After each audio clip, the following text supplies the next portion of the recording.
share one strong example of where you've seen your tech being used really well? Okay.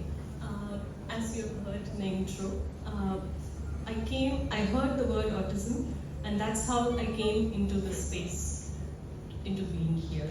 And when my first eldest son had the diagnosis of autism, I went to therapies with him, and because of tech, I had more research papers to read, and I could see and match whether what I was expecting and what was possible is getting delivered on the ground for him to be able to achieve what he can possibly achieve, and that knowledge came from tech. So when I saw that there was a disconnect, I realized that it was not that the therapist was not working, but it was that she was working with everything she knew, but she needed to know a little more about autism specifically, and that is a knowledge she didn't have. So then I realized we have to match the research and practice. And so, because it was not available to me, I went to a psychiatrist in the US who had trained one or two people in India, and through them we got trained in something called the relationship-based model for remediating autism. Why relationship-based model? Because autism primarily is a social communication difficulty. It is not anything else. It is primarily a social communication difficulty with repetitive nature attached to it. So I realized unless I address that, growth is not going to happen.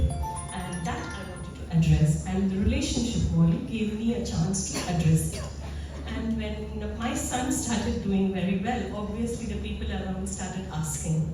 And I realized without having a proper degree in it, I shouldn't be teaching. So I went ahead and did a double MA in education and psychology.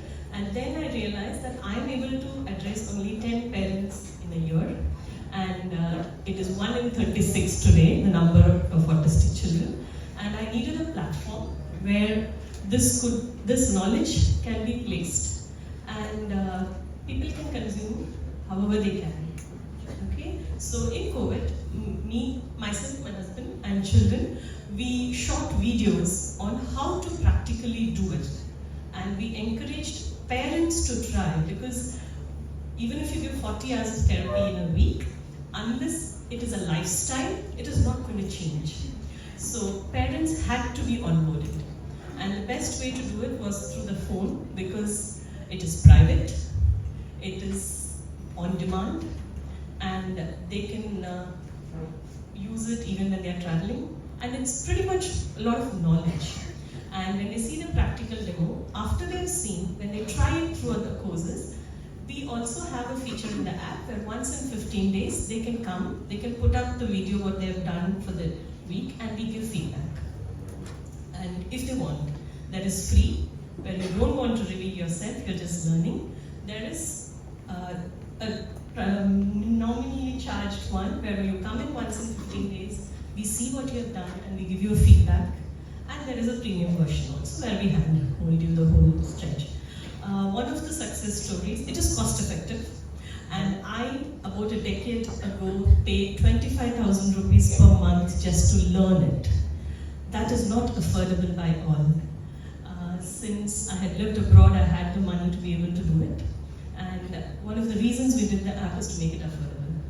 And we are very particular to be affordable, but I need to pay my employees too. So, one story I would like to mention is a client of a learner from ours from Dubai. She had an elder child and she didn't have much support from the husband. Husband said, I will support you monetarily, but I'm not getting into the process of remediating autism. So she had knocked on many doors and regular doors, and she said, there's something missing. I want to talk to you. And today she's with us for 9 months. From a child who would not allow anybody in a radius of 2 meters and would pinch and push, today I can play ball with him in the play area and I can play anything with him. It took 9 months to educate the mother and to also help her understand. She's in our once in 15 days program. So, and the New Year messages we get from them are the best. So it took us 9 months. You have to stay the course to learn the social communication difficulty and how to grow it in the child. We have tried to give a structure to it in the app, but any questions, you can always reach out to us and we can help you how to get in, how to access, where to begin, and all of that. This is our work, and the app also has a feature where you can track your work. We allow you to keep the video in your own YouTube channel as private, but put the link in there so that after 9 months, when you look back at your own link, you know how much work you've done. And tech gives you that possibility to go back and see. And very often when I'm working with my clients, I see that I put videos which I shot 12, 13 years ago with my son. And I say, this is what it was, and this is what it is today. It is possible. And through this tech, I also intend that I spread more positive stories about autism because they are not coming out. When a parent gets a diagnosis, the first thing they do is go to social media, and it is giving them a lot of negativity.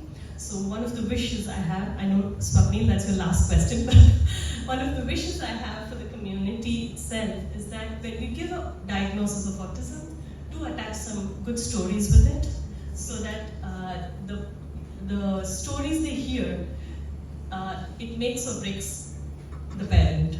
So we can probably attach some good stories and motivate them, so that will be way ahead. So we give theory to practice in the app. We give cost-efficient solutions. You can learn it from anywhere and you can track your work. And we do have users across geographies. In fact, when we went online, the first person who logged in was from Africa, and we were just not expecting it. So that was a